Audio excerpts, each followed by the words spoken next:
Mike, hi. Hi, Karen. Morning. Is that Joe's? Okay, Karen, what do you got? No statements. What do you got? Thank God.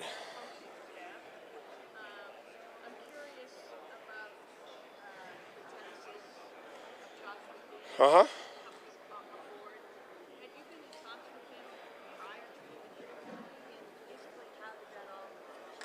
Yeah, well, again, just looking at the staff, extremely proud of the staff that we were able to put together. It's difficult in the National Football League to be able to get, every coach that you may covet or may want to get outside the coordinators that, aren't a coordinator at somewhere else just because of the rules. Like teams are under contract.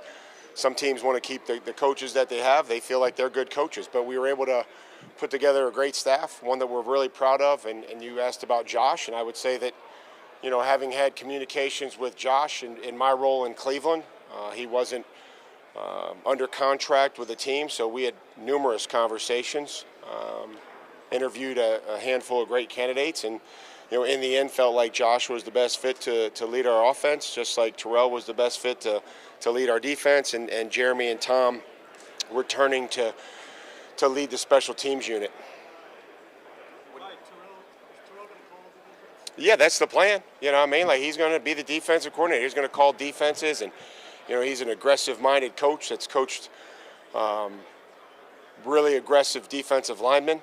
That's his background, and so I've enjoyed the process of what he's learned when he's gone to Detroit, what he learned with us in Tennessee, to be able to tie the back end together with the stuff that we want to do with the front, and those conversations that have been going on in the last couple weeks since everybody's been together. Mike, was there ever a point in Cleveland where there was a conversation about whether a permanent job was in the future for you? And did you tell them, no, my plan is to leave? No, didn't want to permanently consult in Cleveland for the rest of my career. Different position? No. No, enjoyed my time. I appreciate Jimmy and Dee, entire Haslam family, Andrew and Kevin, and the relationships that I got to make there. It's been fun to see those individuals. I walked into the suite last night in between interviews, and they said, "Oh, get out of here." I said, "I don't work for you guys anymore. You can't tell me what to do." So it was fun just to see them, but there was no conversation about any long-term plans there. I would have, listened because I didn't have a job at the time. So what did you maybe learn from that experience in Cleveland that helped contribute to you as a coach? Just how critical, just the little things, right? Just the staff and being mindful of when new coaches come onto the staff. And I know that Kevin was conscious of that. I think that's why I love the idea of having me work with the offense. It's something that I've thought was very beneficial to those coaches, to me, to have conversations. The way that some offensive coaches see things and the way that defensive coaches may see them a little differently. And so have been able to do that in New England and moved Ben over to defense to help Terrell and that staff just look at it from an offensive perspective and things that we can make sure that we're taken care of and not letting slip.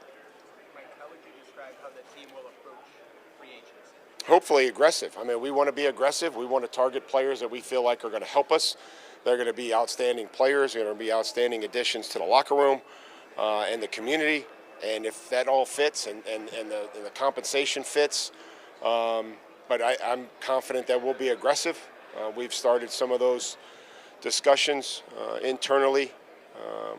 And I think having different plans and having an option A and option B, things are going to change. Everybody's looking at the same players. So we have to be ready to pivot and adjust and have a vision for each player, I would say, at each level. There's going to be this high level that things are going to get done very quickly. That'll transition then to, maybe just some mid-range dollars, and then obviously you look at opportunity. So free agency gets broken down into, compensation, and then it gets broken down into opportunity. And I feel like we're in a position to offer both as far as compensation and opportunity for some of these players. What's one of the bigger things the team has to do to support Drake? Well, there's a lot. Again, I think you always talk about being able to protect them. You have to be able to, have some guys that can help them on the edges and be able to make contested catches. And you don't have to be perfect, right? You don't have to have, perfect ball placement, right? And those are all things that we talk about, trying to support Drake, believing that he is the future of our franchise at quarterback, and been able to meet with him and talk with him and just get to know him as a person.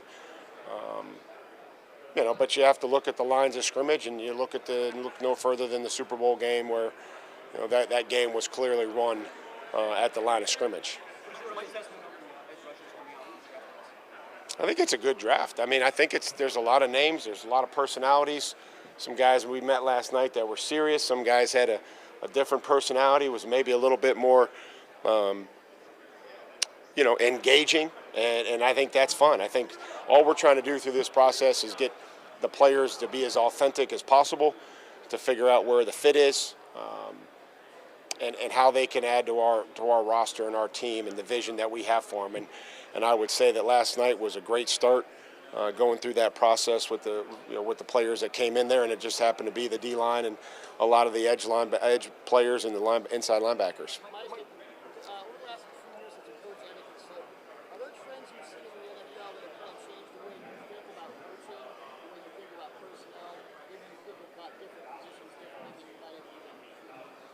Well, I'm always going to believe that coaching is about connections and making relationships with players and holding them accountable and being honest and giving them things that are going to help them and being creative. I'll never stray from that. I'm going to continue to always try to find ways to teach them whatever their capacity is, whatever we have to do to get them the knowledge that they need. We're going to try to develop players. We've done that in our past, in our history, focusing on what they can do as opposed to what they can't. Having an energy every day to come in the building. It's a long season, and I have to be able to provide that and let that trickle down through our coaches and our players. Trends, I think, look how critical the nickel position has become and how dynamic that player can be. You need guys that can cover, obviously, but the edges of the defense, be able to rush and affect the quarterback. I don't know if any of that will change. There'll be scheme things that change, and some teams believe in RPO, some believe in, trying to block the extra defender. Some teams believe in reading the end and letting the quarterback, those are things that we're always going to adapt and adjust to and add when we feel like is important. But the fundamentals and the technique, our effort in which we play with, I think those will withstand the test of time, regardless of what scheme you want to run. Mike, now that you've really gotten to know the roster since you've been hired, do you view this as a long-term rebuild, or you just mentioned you're looking to be aggressive in free agency? Are you looking for a rapid rate of improvement? Well, we have to improve. I mean, I think that's the goal. Our expectations aren't going to change. It's going to be to win the division. It's going to be to host home playoff games, and it's going to be to compete for championships. So we're never going to put a timetable or any sort of prediction on when that may happen, but it has to happen. And it's going to start April 7th when our guys come in, and we're going to build a program. We're going to have a foundation. We're going to give them something to believe in and to be proud of, and hopefully they're able to hold each other accountable and to that standard. And if not, then my job's to protect the football team. Have you gotten the sense at all, sorry, just to follow up really quickly, have you gotten the sense at all locally that fans don't necessarily have the appetite for a longer process when it comes to getting back to it? Well, I don't think anybody has a longer appetite. I mean, we all want to win. That's why we're here. That's why I got hired. And it's to win. It's put a product on the field that they can be excited about, that they can care about, and they can support. That's the whole goal. And they shouldn't have to wait very long. And but we also have to understand that we're not going to fix every issue on the first day of free agency, or we're not going to fill every hole on the first or second day of the draft. I'm sorry, you had a question right here. You just yell like some of these other people. Don't be so nice. Given the amount of salary cap space you guys do have, would you feel comfortable paying a free agent perhaps above their market value in order to ensure that? Well, I mean, I'm sure, I like to shop like everybody else. And so when you go and there's only one of, a certain car, maybe you have to pay a little bit more for that one car because there's only one of them. When you start to get into a range where you feel like there's an area where players are comparable and you like 3 or 4 players in a certain area for a certain role, you may not have to overspend. But it's free agency. I think that everybody overspends sometimes in free agency. How much input does Josh McDaniels get on which players are signed or drafted in the offense? I would say it would be the same as our entire coaching staff. I want them to be included in those conversations.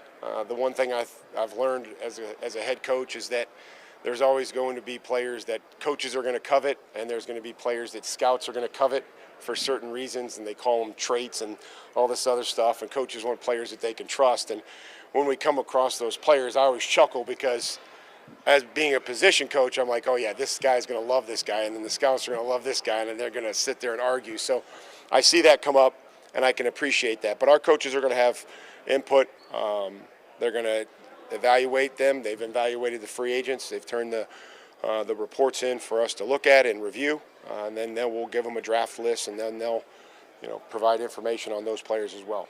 You mentioned assembling your coaching staff. You've assembled coaching staffs a number of times. How has your thinking evolved in the number of assistants you have in specialized roles, like having a passing game coordinator? Has that changed over the years? Well, I think a lot of times we just want everybody to have a clearly defined role, do the best job in the job that they're in, and then as they excel in that role, that we look for ways to give them more to do. And we never want to hold anybody back. We want to provide opportunity, and if we can't provide that same opportunity with the Patriots, then we would allow them to go and pursue other opportunities. But the whole idea is that you teach people a system, and they understand who you are.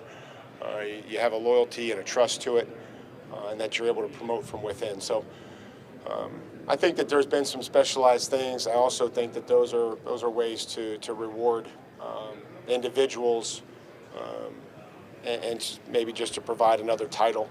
But their input is always going to be valued and is going to be the same. Is it necessary in 2025 to have bigger coaching staffs maybe than it was 5-10 years ago? Well, our practice squad has increased, right? So to make sure that we're as efficient as possible, I think that if you can identify some young quality control coaches that are, we have to have energy. It's a long season. I don't want anybody in there till midnight, coming back in at 4 in the morning. I just don't think that's healthy. I don't think that's healthy for the individual. I don't think that's healthy for their families. And, I think that the people that benefit the least are the players. Like, we have to come into this meeting each and every day, sell our vision, sell our plan on how to win each and every week. And if we don't have enough people to remain efficient, then sometimes people get worn down, and I don't want to see that happen. Now, we don't want people just standing around doing nothing. We want to make sure that everybody has a job and a role on our staff. Mike, give it guys. 2 final questions. Well, how do you feel he's going to do as an owner with the Las Vegas Raiders? How hard is it? It can't be that hard, right? It's not like playing, but no. Tom will provide great input.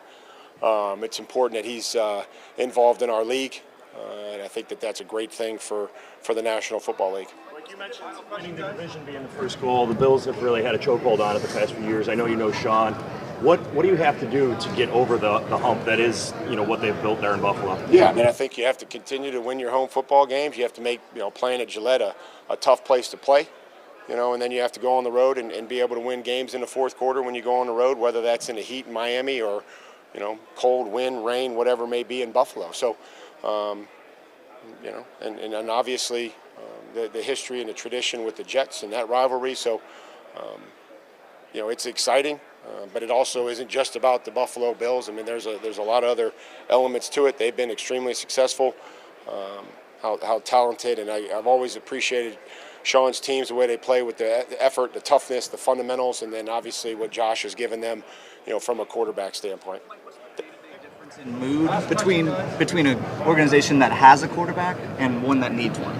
A mood? Yeah, it's up to each individual. We can't we can't rely on having a certain player to dictate what our mood is going to be. We have to, we dictate the mood that we have and the demeanor and the outlook that we have based on whoever we have. But if you're asking me what my mood is, I'm excited, energetic, positive, looking to build and get to work. Thank you.